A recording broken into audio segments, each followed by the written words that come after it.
ጤና ይስጥልኝ እንደምን ሰንብታችኋል ውድ የዝግጅት ተከታታዮች። ይህ ብስራት ኢትዮጵያ ነው። ብስራት ኢትዮጵያ በየሳምንቱ እሁድ የሚያቀርብላችሁ ተከታታይ የመጽሐፍ ትረካ እነሆ ቀረበ።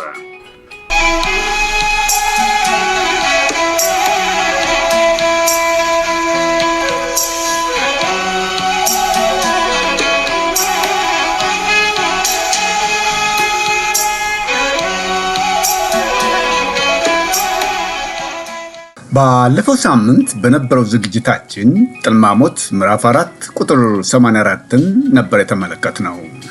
በዚያ ዝግጅት ትረካው ያተኮረው የብስራትና ሙላት የሻል ጉብኝትን በተመለከተ ይሆንና የአዛዥ አበጋዝን በካሴት የተቀዳ መልእክት በማዳመጥ ላይ እንዳሉ ነበር የዕለቱ ትረካ የተቋረጠው። በዛሬው ዕለት ደግሞ ጥልማሞት ምዕራፍ 4 ቁጥር 85ን ይዛልን ከች ብላለች። ውድ ተከታታዮች ታሪኩን ለማያያዝ ያህል ትንሽ ወደ ኋላ መለስ ብለን በትረካው ላይ የተካተቱትን ገጸ ባህሪያት ለማየት እንሞክራለን። ጥልማሞት በአንድ ቤተሰብ የህይወቱ ውጣ ውረድ ዙሪያ ያጠነጠነ ልብ ወለድ ታሪክ ይሁን እንጂ ወደ ገጸ ባህሪያቱ ታሪክ ስንገባ አገራችን ኢትዮጵያና ህዝቧ ባለፉት ጊዜያት ያለፉበትን የህብረተሰብ ስርዓት በተወሰነ ደረጃም ቢሆን ቁልጭ አድርጎ በማሳየት ነበርን በታሪካዊ ምስክርነት ማሳየት ይችላል ከሚል እምነት እንደሆነ ግልጽ ነበር። በዚህም መሰረት በእውቁና ሊቁ ስመጥር አባ ህሩይ መርሃ ጽድቅና በልጃቸው ዳዊት ህሩይ መርሃ ጽድቅ የተጀመረው ዓለማዊንና መንፈሳዊውን ዓለም ሰላማዊ በሆነ መንገድ የማስቀጠል ጉጉት እነ ቀኛዝማች አጥናፍ ሰገድ መታፈሪያ ቤተሰብ ድረስ መዝለቅ መቻሉ የታሪኩን አድማስ እንዳሰፋው ጥርጥር የለውም። በተለይም የቀኛዝማች አጥናፍ ሰገድ መታፈሪያና የባለቤታቸው የወይዘሮ በለጥሻቸው ጫኔ ቤተሰብ ንፋስ መውጫ ላይ ጋብቻን እንደ ፖለቲካዊ አንድምታ በመቁጠር የመጠቀም አባዜ የተጫወተው ሚና ቀላል እንዳልነበር አይተናል።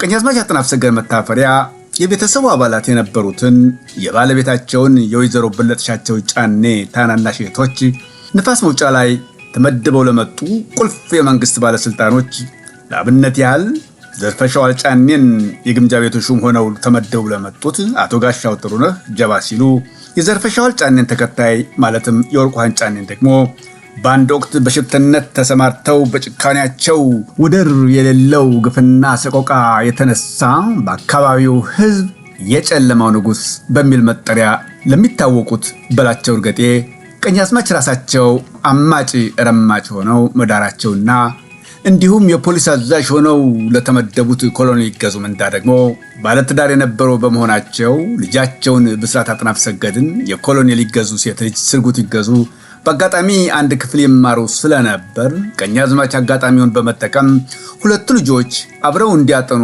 እንፍቀድላቸው የሚል ጥያቄ በማቅረብ ዋላ ደር ሲል መተጫጨቅ ደረጃ ተደርሶ ለጋብቻ ሳይደርሱ አብዮት እንደፈነዳና ነገር ዓለሙ ሁሉ እንዴት መልኩን እንደቀያየረ አይተናል። በማንማነህ የንፋስ መውጫ ገርገዥ የነበሩት ቀኛዝማች አጥናፍ ሰገድ መታፈሪያ የዘረጉት ሰራተኛውን በጋብቻ የማያዝ ስልታዊ ጥበብ የሶስቱም ማለትም የአቶ ጋሻው ጥሩነህ የበላቸው እርገጤና የኮሎኔል ይገዙ ምንዳ እንዴት መጨረሻው እንዳላማረ አይተናል። በሌላ በኩል የቀኛዝማች አጥናፍ ሰገድ መታፈሪያና የእውቁ ሊቅ አባ ህሩይ መርሃ ጽድቅ መልካም ግንኙነት እሳቸው ካለፉ በኋላም ቢሆን እስከ ልጅ ዳዊት ዘንድ ዘልቆ ልጃቸውን ማህደረ ዳዊትን በላስተምርልህ ስም ከወሰዱ በኋላ የተፈጠረውን አሳዛኝ ድርጊት ለማየት በቅተናል። የዛን ቤተሰብ ታሪክ እንዳየነው የወይዘሮ በለጥሻቸው ጫኔ የአዲስ አበባ ጉዞም ቢሆን ምክንያቱ ግልጽ ነበረ። እርግጥ በአንድ በኩል አይፈረድም። ወይዘሮ በለጥሻቸው ልጅ እምቢ ብሏቸዋል። መጽነሱን ይጸንሳሉ። ምን ያደርጋል ስንት ወር ሙሉ ተሸክመው በመገላገያቸው ወቅት ጽንሱ ይወርዳል ወይም ልጁ በተወለደ በጥቂት ቀናት ውስጥ ይጠፋል። በዚህም የተነሳ ወይዘሮ በለጥሻቸው የሚሉት ቢያጡ ለዚህ ሁሉ መከራ የዳረገኝ የሰው ዓይን ነው ማለታቸው ሳያንስ የጎንደር ዓይን እንኳን ሰው ድንጋይ ይሰብራል ከማለትም ደርሰዋል። በዚህ የተነሳ ነበር ቀደም አድርገው በፎከሩት መሰረት እንደገና መጽነሳቸውን ሲያውቁ አዲስ አበባ እህታቸው ወይዘሮ ዘርፈሻዋል ጫኔ ዘንድ ሄደው መገላገል የፈለጉት። እውነትም ወራቸው እንደገባ ሲያውቁ በእግር በፈረስ ብለውና በሽማግሌ አሸንፈው ማህደረ ዳዊትን አስከትለው አዲስ አበባ የመረሹት። አዲስ አበባ ለተወሰነ ጊዜ ከቆዩ በኋላም ጸበል ብለው ወሎ ወልዲያ አጠገብ ከሚገኘው ጋላ ጊዮርጊስ ተብሎ ከሚጠራው ተአምር ከሚታይበት ቦታ ለጸበል የሄዱት ወይዘሮ በለጥሻቸው ማህደርን አስከትለው ሄዱ እንጂ አስከትለው አልተመለሱም ነበር። ምክንያቱ ለግራ ቀኛቸው ግልጽ ነበር። በዚህ ምክንያት ነበር የማህደረ ዳዊት መዳረሻ ለምለሚቷና ውቢቷ ሻላ ሊሆን የቻለው። ወጣም ወረደ አዲስ አበባ ላይ እመቤቲቱ የመወለዳቸው ዜና ምስራች ለጎንደር ሕዝብ ሲገለጽ ለቤተሰብ ደስታው፣ ለጎንደር ሕዝብ ደግሞ እንዳፋቸው ያዘላቸው በሚል ደስታ ይሉት መከፋት በተዘበራረቀ ስሜት ውስጥ ነበር የወደቀው። እመቤቲቱ ወደ ጎንደር ሲመለሱ ልጁን ይዘው አልተመለሱም። ብስራት በ5 ዓመቱ ነበር ለመጀመሪያ ጊዜ ወደ ንፋስ መውጫ የመጣውና ከሕዝቡ ጋር የተዋወቀው። ብስራት በጤናው ረገድ ግን የተቃወሰ ጉዳይ ነበር ያጋጠመው። እግሩ ነፋስ መውጫ ከረገጠ ጀምሮ ሌሊት ያስጮኸው ነበር። በእንቅልፍ ልቡ እናቱን ይጣራል። ሲጀምረው ልክ የሚጥል በሽታ አይነት ነበር የሚያደርገው። ውስጥ አዋቂው በወይዘሮ በለጥሻቸው ነበር የፈረደው። ያወቁ መስሏቸው ልጁን በሽታ ላይ ጣሉት በሚል። ወደ ደበሳይ ታሪክ ስናመራ ደግሞ ደበሳይም ቢሆን በ3 መንግስት ማለትም 966 ቅድመ አብዮት ኢትዮጵያ አብዮቱ ከፈነዳ በኋላና በዘመነ ወያኔ እንደ ስስት ራሱን እየቀያየረ የኖረ ግለሰብ ቢሆንም ወጣና እንደ ሸምበቆ ተንከባለለ እንደ ሙቀጫ ይሉት አይነት በአስገድሎ መግደል የወያኔ የተለመደ የመሰሪ ስራ ከሞቱ አሟሟቱ ከፍቶ ለህልፈት መዳረጉን አይተናል። በሌላ በኩል ደግሞ ደም የጠማቸው ሰው መሳይ አውሬ የጥንቱ የጧቱ የጨለማው ንጉሥ በኋለኛው ዘመን ብላታና የአብዮቱ ጓድ በላቸው እርገጤ የክፋታቸውና የጨካኝነታቸው ጥግ በገዛ ባለቤታቸው ላይ በረቀቀ መንገድ በቤንዚን አቃጥለው ከገደሉ በኋላ ወደ ኋላው ላይ ደበሳይ ራሱ ምስጢሩን በአደባባይ እንደገለጸው ከሆነ በብስራት ላይ እርምጃ እንዲወስዱ ከነስልቱ ጭምር በታዘዙት መሰረት ሳያንገራግሩ እነ ብስራት ከቡና ቤት ሲወጡ ጠብቀው እርምጃ ቢወስዱምና ብስራት ከፍተኛ ጉዳት ቢደርስበትም አትጥፊ ያላት ነፍስ አጠፋምና የነበላታ ሴራ ሙሉ በሙሉ ግቡን ሳይመጣ ብስራት በሞትና በሕይወት መካከል እንዳለ ደበሳይ ብላታንና አዛዥን አሳፍሮ ወደ ጎንደር በመመለስ ላይ እንዳሉ በተፈጠረው አለመግባባት በላቸው በአዛዥ ላይ ግድያ ቢፈጽሙባቸውም ደበሳይ ለአዛዥ አዝኖ ብቻም ሳይሆን ከእሳቸው ጋር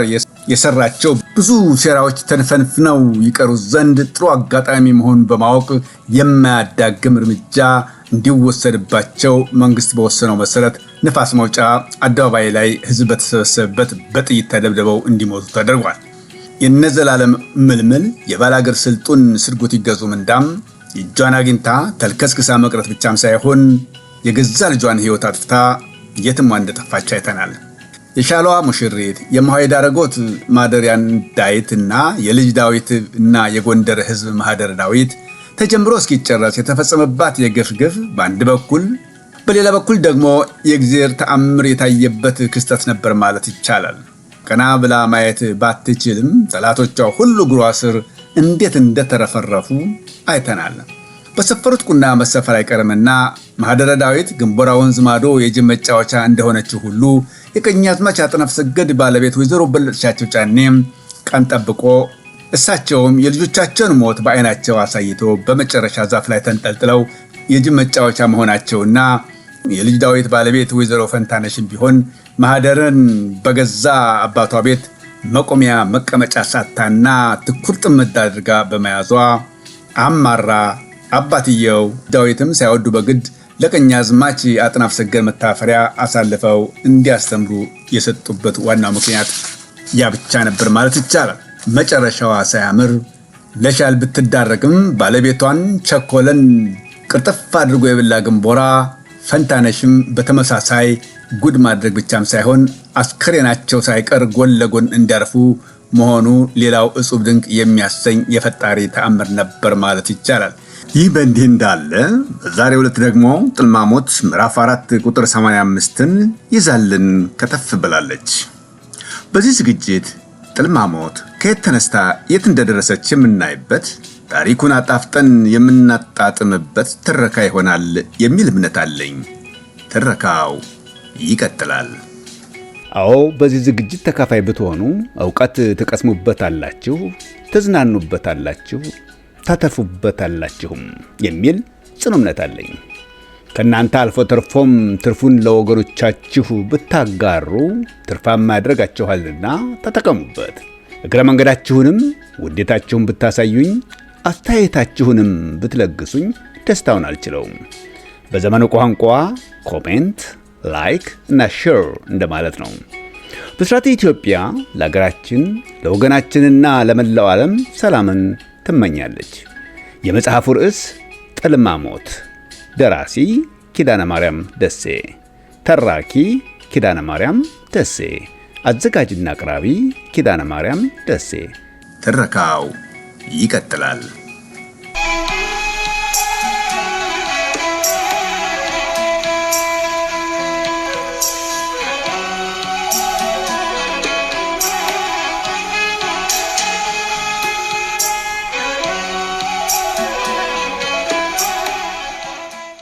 በይህ መልክ ስንሄድ ገረገራ ተዳፋቱ ላይ ደረስነ። የሴቱም ጎጎ መጣጃ ሳግድም ይሆናል። ጭነቶቻችንን አራግፈነ ዳቦ ቆሎ መሳይ እየቆረጣጠምነ እያለነ ያጋጣሚ ነገር ይገርማችኋል። የመሰጉ ከብቶቻችን እንዳለ በርግገው ይነሳሉ። ምንድነው ይሄ ጉዳይ ብለን ፎክረና ስንነሳ አንድ ውሻ ነፍሱን ስቶ ወደኛ ለመቀላቀል ይገሰግስ ኖሯል። እኔና ባይሳ አፋችነ ከፍተነ ቀረነ። የነገሩ አካሄድ ገብቶናል። በከፍቶቹ ባይፈረድም እንደ ከፍቶቹ ሁላ ነጂዎቹም የሚያውቁት ጉዳይ አልነበረም። ቅድም እንዳልኋችሁ ነገር ዓለሙ ሁላ ሲሆን እነሱን ቅደሙ ብለን ያረግነው ጉዳይ እንደነበረ ይታወቃል። በየተነሳ ጉዳዩ ያልገባው ከነጆቹ መሃል አንደኛው አንድ በጣም የምወደው ተንታጊ ሆነ ጫኝ ነበረኝ። ቸኮለ ይባላል። አመለዚያው እንዳፈጠነው አላውቅም። በጅናና በጀንፎ የታማረ ውሃ የማያሰኝ ክትክታ ዱላውን አቋምጦ ወደ ውሻው አቅጣጫ አይሮጥም ወይ? አናቱን ብሎ ሊገላግለው እኮ ነው። ውሻው እንደሆነ ወደሱ እየመጣለት ቆየ። ምን ወደሱ እንዳስወጣው አልገባኝም ነበር። በኋላ ላይ ነው ያበደ ውሻ እንደመሰለውና ከብቶችን ሆነ እኛ ሁላችንም ከመበከሉ አስቀድሞ ሊገላግለው ፈልጎ እንደሆነ ያጫወተን። እርግጥ ነው ከስር መሰረቱ የውሻውን መቅበዝበዝ ለተመለከተ ያልምንም ጥርጥር እንደ ተረቱ ሁሉ መርዝ እንደቀመሰ ውሻ ቢባል ቢያንስበት እንጂ አይበዛበትም።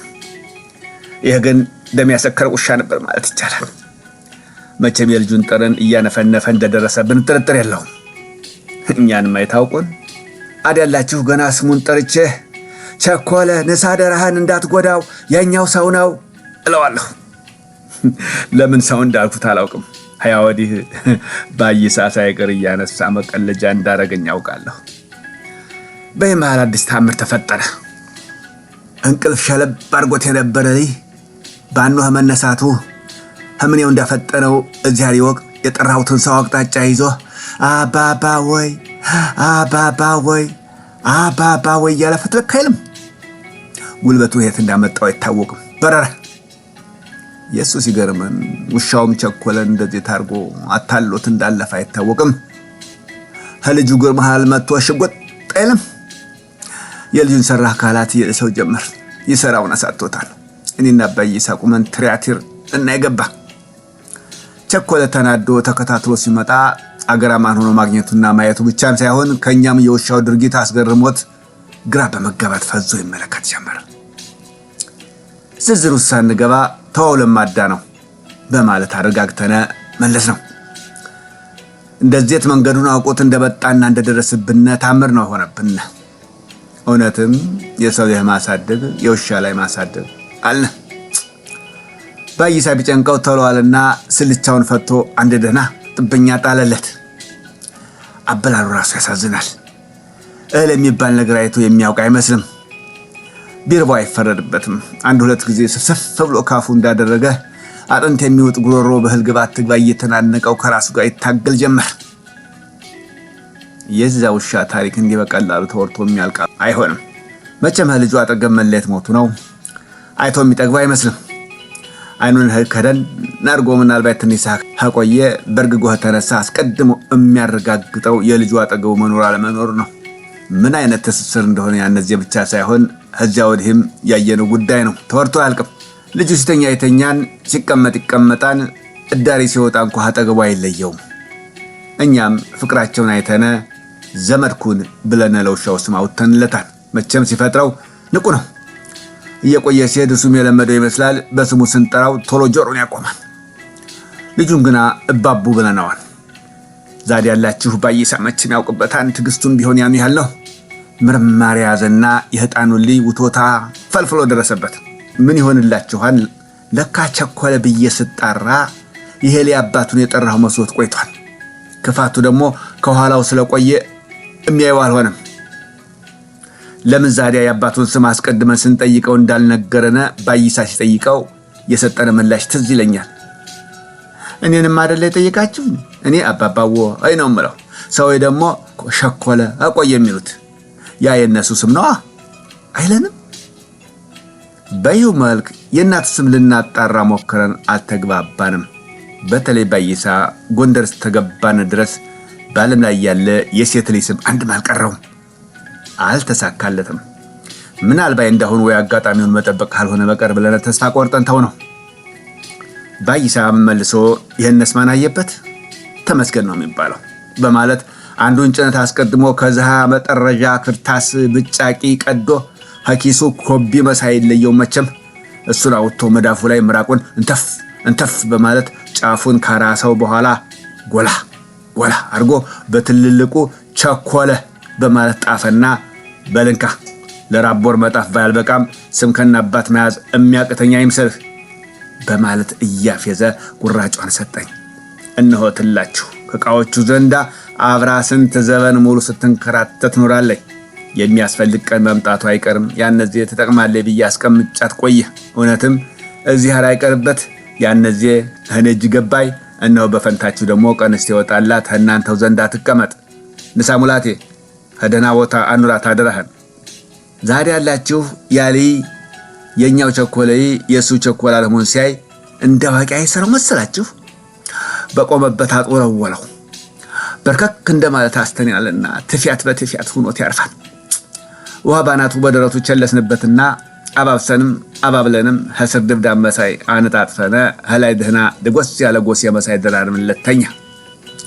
ይገርማችኋል፣ ከእንቅልፉ ሲነሳ በአይኑ ፍልጋ የያዘው ያንን ቸኮለ የሚባል ሰው ነበር። ሲያየው ደግሞ ፈላ መሰለኝ፣ ላይኑ ጠላሁ። አቅም ቢኖረው ከመግደል ባልተመለሰ። ብለነ መድረስ አይቀርም። ነፋስ መውጫ ድረስን። ለማህበሬም ቢሆን በጊዜ ደረሱ። ምን ያረጋል፣ ያልተጠበቀ ዱብዳ ገና ከቤት የጠበቀኝ። በኔና በባለቤቴ መሃል የማያበርድ ጠብ ተነሳ። እዚህ አሪስጣት ማህበሩ ሲጠናቀቅ ታገሰኝ። ከባለየ ፍቅር የጨዋሌ ጠብ ይሻላ አንም ይባለው አሰትም የለው። በአደባባይ ኃጢአቴን ትዋጋው አልፈለገኝም። ማስጠንቀቂያውን አልቀረም። ምን ይሆናል ይመስላችኋል? ያንን ልጅ ይዤ ወደ ቤት እገባለሁ። መቼም አንዳንዴ ክፉ ጋግር ታምነኝ የሰው ምክር ተሎ አልሰማም። ብልጡ ባልንጀሬ ባይሳ እንደሆነ አስቀድሞ ታይቶት ምክሩን ለግሶልኝ ቆየ። አለመስማት የጎዳኝ ባይሳ እንዳለኝ ለተወሰነ ጊዜ እሱ ዘንድ አቆይቼ በወስደው ደግ አይመጨነቅ እናንተ። ለነገሩ የፈጣሪ ትእዛዝም ነበረበት። አሻፈረኝ ብዬ መውሰዴ በቤቴ ላይ በገዛጄ እሳት ለኩሼበት አረፈ። ገና የእግር ውሃ ሳይቀርብልኝ ባለቤቴ ፋኖሴ መብራቴ ትባላለች በነገር ተቀበለኝ። ወጌትነት እናንተው ገና እንደ ጭን በቅሎ ሳይቀየር ሀብነዚያው ዲቃላ ተጎትቶ ተመጣልና ስትል ከንደ ያህል ምላሷን ዘረጋይብኝ። ቤቱን ምድረሴት ሞልቶት ዕቃ በመሰተር ሀልሃታይ ሲል በዝግጅቱ ባይጠመድ ኖሮ እነሱ ጆሮ በገባ። እኔም በምን ሲደረግ ተደፈርኩ። ምድሪት ተዋበጤ ሳይቆየ እዚያ ደግነው እነሱ ጆሮ ማልደረሰም። እኔም እንዳይቻል የለም ቻልሁት። እሷም እዚህ አሪስጣት ለበስ አርጋ ቆያ መጣጧ። ለማናቸውም ጥዋችን ይውጣ ያነዚህ ያደርሰኛል ምን አስቸኮለኝና ያለ ይመስላል። ጣጥላነ ወደ ስራዋ ገብታ ጉድ ትል ጀመረ። ነገር ለኩሳ መሄዷ እያንገበገበኝ እያለሁ ባይሳ ተሰነባብተነ ሄደ። በኋላ ሳላስበው ተመልሶ ከቻለ። እኔ አላወኩም። ለካስ ቀድሞውኑ ባለቤቴን ይከታተላት ቆይቷል። አያያዘው አልጠዳውም። እንደ ሰው ሁላ እንደሚሄዱ ህዶ ነው አመላለሱ። ምን ነው በደህና አልሁት። አንጀቴ ቆየ። ደህና ምን ነው ልመለስ እንዴ አለና ቀለደብኝ። ምን ስለ ሌላ ጉዳይ ተመልሶ ይመጣል ብዬ አስቤው እናንተው። ከዚያ አያጅሎ የቤቴን ጉድ በጉያ ይዤ ገራገሩን ጨዋታ አውጋው ገባ። እኔ ለፈልፋለሁ፣ የሱ ልብ ያለው ሌላ ስርፋ ነው። በጨዋታ መሃል ያሱት። ለሚሆነው ለማይሆነው ሁላ አዎን ሲለኝ ነገሩ ገባኝ። የሚቀልድብኝ መሰለኝና አንተ ሆዬ ምን ነው የተደብኝ አንተን መስሎኝ ማውጋው አልኩት ንድድ ብሎኝ። በቃ እየለፈለፉ ነገሩ ሁሉ አበላሸው አይደለ አይለኝም። ምኑን አላልኩት። ወዲያው ነገሩ ገብቶኛል። ቁስዬን በትኩሱ ነው አይነካው። ለሞግተው አልፈለኩም። አዲያ ምን ይብቃይ ትላለህ አልኩት አዋዝች። ጨንቆኛል መቼም። እሱ ደግሞ ብላት እንደማያጣ አውቃለሁ። መቼም አፍርጀኔ ይሻላል። አጀሬ ባይሳ ከቤቱ አስቦበት ይምጣ ወይ ደግሞ ወዲያ ይፈልስመው አላውቅም። ብልሃቱን አሰማምሮ ያመጣው መስላችሁ አፌን ከፍቼ ቀረሁ። ባይሳ ምን ይለኛል ይመስላችኋል? አሁን በኋላ ይሄ ላይ አንተ ዘንዳ መሆኑ ዘበት ነው። ይሆናል ብትልም አይሆንም። ብዙ ነገር ይበላሻል፣ ታሪክ ሳይቀር ይለኛል። እናሳ እለዋለሁ። ባይሳ ለመናገር ፈልጎ የፈራው ነገር እንዳላወቅኩበት። ልትወስደው ዳዳ እንዴ አልሁት። ኧረ አይልህን ምን አረኩህና በስላሴ ከመሰለህም አሁን በኋላ በቄስ በነኩሴ ብታስለምነኝም አላረገውም። ምክንያቱም እኔ ሞንክ ይሄ ታሪክ አልባ ነው የሚያረገና ይለኛል። እና ምን ይበቃ እናንተ ትላለህ? ቀዳዳ ፈልግና በመታሾልከው አሾልከኝ። አንተ ያላገኘው እኔ እህት አባቴ ብያመጣዋለሁ ስል መፈናፈኛ ሳጣዋለሁ። ትንሽ አሰባ አደረገና ትሰማኛለህ ይለኛል። አልወስደውም ስልህ ሌላ ቢቀር አንድ ነገር ገልጨልህ ብተወው ይበቃኛል። የኔ መውሰድ ባለቤትንም ሆነ አንተን የሚያቀራርብ አይሆንም። ይህን ያህል ሞኝ አይደለኝም። እኔም በሆነ ዝምድናችሁን እፈልገዋለሁኝ። መቼስ ቅር እንዳይልህ ይህን ነገር ሳስበው ይሄ እየመጣው ጥንቱን ለአንተ አይደለም የፈጣሪ ስራ ግና በጣም ይገርማል ይለኛል። የሚቀልድብኝ ነው የመሰለኝ። ምክንያቱም ሀብለነ ልጁን ስንወስደው ስንስማማ ያለኝን አውቃለሁ። ፈጣሪ አምላክ ላንተ የሰጠ ስጦታ ነው ሲለኝ የነበረውን ሀምነዚያው ረሳ አውዬ ነው። አዳ ለማን ኑሯል አንተ ሆኜ አልሁት። ባይሳ አሁንም ሲፈራ ሲቸር አይ መቼስ አንተ የባልንጀርነትን ያህል ሚስጥር አጫወተኝ። እኔ ባልየው ደግሞ ሚስጥር ማዋቂ ሀላገባ መፍትሄ ፈላጊኝ ስዘላብድ ገኝ ዘንዳ እሳቦቴ ከጥፋትም ከድፍረትም ይቆጠርብኝ እንደሆነ ብዬ ነዋ ይልና አቀርቅሮ ዝም ይላል። ቅንጭላቴን የተመታው ያህል ሆኖ ተሰማኝ። ይሄ ሰውነት ሰው ነው ወይስ በሰው አምሳል የተፈጠረ እዚያ የላከው አንድ የማላውቀው ፍጡር? ግራ ተጋባሁ። ምን እያለኝ እንደሆነ ወለል ብሎ ታየኝ። ምን ያህል የእግዚአብሔር ሰው እንደሆነ፣ ምን ያህል እዚያሩ እንደሚወደውና በሱ አማካኝነት የሚጠቅመውን ሊጠቅመው እንደፈለገ ሳይቀር ሰት ብሎ ልቤ ገባ። ሁሉንም ትቼ ተነሳሁና እከፍ አድርጌ ሳምሁት። አንተ ነብይ ነህ አልኩት። አንተ መልአክ ነህ አልኩት። ኧረ ተውኝ፣ ምን ያላልሁት አለ። ደስታው ሊገለኝ ምንም ያህል አልቀረውም። ለምን እንደዚህ እንዳልሁት ጉዳዩን ብትሰሙት ከኔ በላይ ይደንቃችኋል፣ ይገርማችኋል። መጨረሻውን ስትሰሙት ነው ይሄ ነገር ያለ ነገር ወትሮውንም ባይሳ ጆሮ ዘንዳ በሚስጥር መልክም ቢሆን አልደረሰውም እምትሉት። ሊያነሳው የፈለገው ጉዳይ ምን መሰላችሁ? ከዕለታት አንድ ቀን እኔና ባይሳ ሆነ ቦታ መጠጥ መሳይ ይዘነ የሆዳችን እያወራን እያለነ መቼም አፍስራ ሲያጣ ወዳጁን ያማን ይላሉ አባቶች። እርግጥ ነው ያነዚህ ያፍ አመል ይመስልብኝ ይሆናል። ለካስ ለበጎ እንዷል። አፌን አዛልጦት የጌታዬን የቀኛ ማያጥራፍ ሰገድ መታፈሪያን ገመና አውጥቼ ማውጋት ጉዳዩን እንደሆነ ደፍር በየምድር የሚያውቀው ጉዳይ እኮ ነው። አዲያ ምን ያደርጋል? ሁሉም ጫፍ ጫፉን ይዞ ቆየ የበረረው። እውነቱ ግን አለበታል። ያንን የጌታዬን ብርቱ ሚስጥር ባይሳ ምን ያስለፍልፍ እንዳለበት አላውቅም። ፈልፍዬ አጫውተዋለሁ። በእግዚአብሔር ስም እምልላቸዋለሁ። እንኳን ሌላ ባለቤት ይሄን ጉዳይ ፈጥሞ አታውቅም። ባይሳ እለዋለሁ። በጨዋታችን መሃል አቤት ይለኛል። በወጋችን መሃል ከምን ጋር አያይዤ እንዳነሳሁለት ለጊዜው ትዝ አይለኝም። የጌታዬ የቀኛ ማያጥናፍ ሰገድ መታፈሪያ ጉዳይማ እልና ስለ ቤታቸው፣ ስለ ባለቤታቸው ስለ ወይዘሮ በለጥሻቸው ወግ መጀመር። ከዛም እንደዚህ የወሬ ስልቻይን አስፈትቶኛል እህሳ እያለ እንደ ፊርማቶሪ አንድ ሳያስቀር የሆዴን እጥብጥብ አድርጎ ያናዘኛል። ባልና ሚስቱማ እለዋለሁ ስለ ጌታዬና ስለ እመቤቴ ጉዳይ አንስቼ። ይገርምሃል ለስንት ዘመን መሃን ሆነው ይኖራሉ። ልይ እምቢ ይላቸዋል። እምቢ አባባሉ ወይ ከናካቴው ቢሆን ደግ ያሳያቸውና ይቀማቸዋል። እንደገና ሆነ ሲሉት ያሳያቸውና ይቀማቸዋል። ይህ ጉዳይ ሁለት ችግር ፈጠረ። አንደኛ ባልና ሚስት አንዱ በአንዱ ያሳብብና ሄዶ ወራሽ ላይ አጣ። አው ዘሬ እኔ ላይ ሲደርስ መድረቁ ነው አው በሚል አለመጣጣምና እስ በስ መወነጃጀት ተመከሰቱ። በላይ በተለይ የቀኛማ አይን ውጭ እየተመለከተ እንደሆነ እመቤቲቱ ደርሸበታለሁ ይያቸዋለሁም እስተ ማለት ይደርሳሉ። ሁለተኛ እመቤቲቱ ሊያበቃኝ የበየምድር አይን ነው፣ ቁንጅናዬ ነው ጠላቴ ሆነኝ። የጎንደር አይን እንኳን ሰው ድንጋይ ይሰብራል አና የሚሉትም አማርኛ አላቸው። በሁሉ መሃል እመቤቲቱ ለሶስተኛው ለአራተኛ ጊዜ ይጠንሳሉ። ይህን የእመቤቲቱን ምክንያት ሙሉ በሙሉ ጌታዬ አምነውበታል ባይባልም ላስደስታት በሚል ማረጋገጥ ፈልገዋል። በአንድ በኩል አይፈረድባቸውም፣ የጨነቀው እርጉዝ ያገባ ተብሏል። በአንድ በኩል የባለቤታቸውን አፍ ለማስያዝ የፈለጉ ይመስላል። ጥንሱ 3 ወር እስቲሞላው ይጠበቅና ልክ 3 ወር መዝለሉን ሲያውቁ እመቤቲቱ አዲስ አበባ ይነሳሉ። አዲስ አበባ ታናሽ እህታቸው አለኝ። በመሃሉላችሁ እስከዛሬ የማይረሳኝ ያልተጠበቀ ችግር ተፈጠረ። ይኸውም አንድ የዘመድ ልጅ ነበረኝ። ምን የዘመድ ልጅ እላለሁ? የጥኑ ወዳጅ የሊዳይት አንድ ልጁ ቆየኝ። አያለመታደል እናንተ አንዱን ትቻ አንዱን እንዳይሆን የጀመርኩትን ልጨርስላችሁ ስንቱን ተወርቱ ይዘለቅ ብላችሁ አዳላችሁ እመቤቲቱ እሷን ላይ አብሬ ይያሃለ አርኩሙች ያገኛለሁ ይላሉ። ጌታዬ አይሆንም ቆሜ ነው ሞቼ አይደረግም አሉ። ማሸቀለጠ ነገር ሁላ መልኩን ቀያይሮ ታረፈ። ጌታዬ ጉዳይሽ ልጅቱ ነው እንዴ ይላሉ። እመቤቲቱ ደግሞ አንቱሳ ጉዳዩ ልጅቷ ነው እንዴ ሲባባሉ እሰጣ ገባው ሰው እስቲ ሰማው ድረስ ተፋጁ።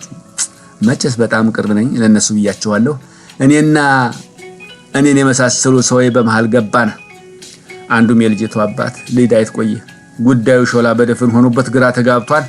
መቼም ሌላ ጉዳይ ተፈጥሮ ይሆን እንዴ ብሎ ይጠረጥር አይጠረጥር እዚህ ይወቅ ምን ተብሎ ሲጠይቃል ብዬ ልጠይቀው ከጅዬ ቆየ። እርግጥ ነው ብዙውን ጊዜ ለስራ ጌታዬ ወደ ባላገር ሲሄዱ ከሳቸው ጋር አብረው ከሚሄዱትና እንደዚህም የማይለዩት ሰው መሃል ዋናዎቹ እኔና ልጅቷ ነን። እኔና እዚያር ብቻ የምናውቀው ጉዳይ ይኖራል። በይሄ ጊዜና ይሄ ነው ቢሉት እርባና የለውም። በስተመጨረሻ ነገር ያበረርነ መስሎነ በገዙበት በረዱበት ሀገር የሰው መሳቂያ መሳለቂያ እንዳይሆኑ በማለት ጌታዬ እንዲሸነፉ አርገነ በጌታዬ ፈረድንባቸው። እመቤቲቱ ይዘዋት ሄዱ። አሁንም እዚህ አሪወቅ በስተርጅና ይሄ ነው ብል እርባና የለውም። እመቤቲቱ ወደ ሀገራቸው ሲመለሱ ልጅቷ ሳትመጣ ቀረ። እንኳንስ ጌታዬ ምድረ እስራኤል ቤቱ ያለውን አለ። ብዙ ነው ጉዳዩ። ለዚህኛው አሁን ጊዜውም አፉም የለኝም። እስተወዲያኛው ጠጠቱ ያወጣልኝም ጊዜ ግለጠው ብቻ። ልጅቷ እንደጫው እንደወጣ ይቀረይ እስታሁኑ ሰሃ ድረስ እዚህ ሰርፋ አላ ይባል። እንኳን ለአባቷና ለጌታዬ ለሁላችንም የግርሳት ሆናብን ቀርታለች። የሷን በይህ ላቆመውና ወደ ተነሳንበት ልመለስላችሁ። የኔ ነገር አንዱን ጀምሬ አንዱን ሆነ። ሐረጁ አይበጁ ተብሎ የለ ጥንቱ ነው። አቤት የኔ ጉድ። ታዲያ ያላችሁ 9 ወር ድረስ እሜቴ አዲስ አበባ ከእህታቸው ዘንዳ ከርመው በሰላም ወንድ ላይ ተገላገሉ ተብሎ የምስራች ከአዲስ አበባ ስልክ ተመታ። እንኳን ጌታዬና ቤተሰብ ሙሉ ነፋስ ቦጫ ላይ ፈሽታ በፈሽታ ሆነ። እመቤቲቱ ውስጥ ይመጡ ጌታዬ አላስቻላቸውም። ስልጣን ጥሩ ነው፣ እንኳንስ ደስታው ሀዘኑም ያምርለታል ይደምቅለታልም። ምን የመሰለ ድግስ ደል ብሎ ተደግሶ በከተማው ትላላችሁ በባለ ሀገሩ የቀረሰው ያለ አይመስልም። በነቂስ ተጠርቶ ግብር ገባ፣ ተቃበሰ፣ ጮማ እንደ ጎመን ተቆረጠ፣ ጠጁ እንደ ውሃ ተቀዳ። በይህ መልክ ይጠናቀቃል።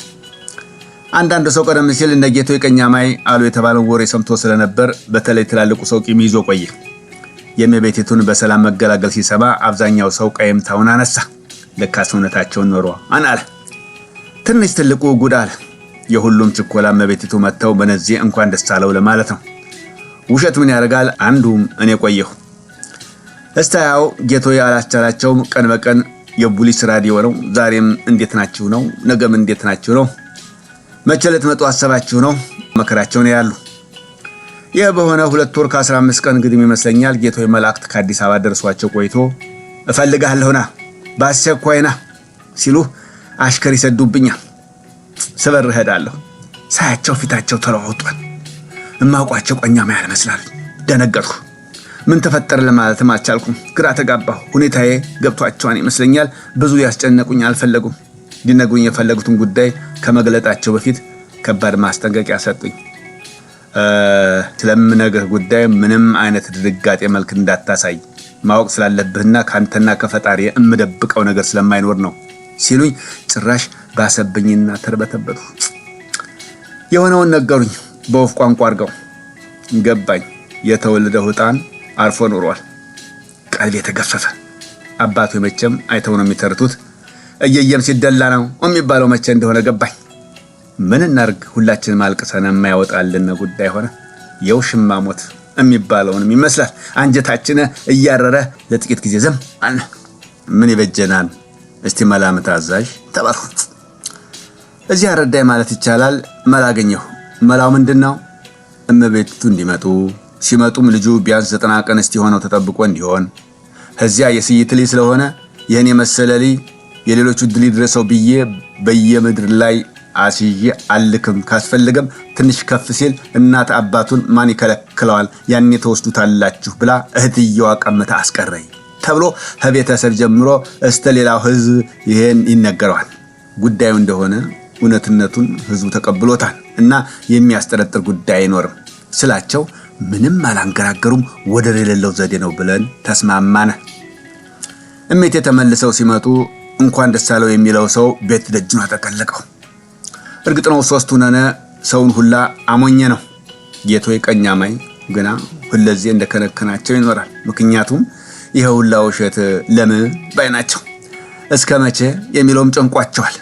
ተጎጆኛ ሆነን ሳለነ ድበቃው ማን ነው የሚሉት አማርኛም አላቸው። አንዳንድ ጊዜ ደግሞ ብያ ፈጣሪ ሚስቴን አስፈልጬ ነው እንዴ ያላዋቂ ስራ መስራቴ በማለትም ይጠጣታሉ በማለት ለባይሳ ሰፋ አርጌ ተንፈሽለታለሁ። ባይሳ ያንን ነው ያስታወሰው። ማስታወስ ብቻም ሳይሆን ተጠቀምበት እያለኝ ያለው ባይሳ በጣም አምልህ መሆኑን የወደድሁለት ያነዜ እሜቴ ወለዱ የተባለለትን ዘመኑን ስነግረው ያለ መርሳቱና ይሄ ያሁኑ ላይ የገመተለት እድሜ ጋራ የሚቀራረብ መሆኑ አስልቶ የደረሰበት መሆኑ ነው። እሱ እንዳለው ሁላ በህይወት ያለውም ላይ ሆነ በሞት የተለየው ላይ በእድሜ መቀራረብ ብቻ ሳይሆን በሚስጥርም ደረጃ ማቹን በሶስት ሰዎች ቋሚን በሁለት ሰዎች ብቻ የተያዘ መሆኑ ነው። እውነትም እና ያን ትልልቅ ሰውይ ከሽማግሌ ዋሹነት ልጁንም ከመከራ ህይወት ለመታደግ የመጣ መሆኑ ታየኝ። አይኔን ሳላሽ ሐሳቡን ተቀበልሁት። የድሮ ባልና ሚስት ጥሩ ነው። የሚስጥርን ልኬታ ያውቀዋል።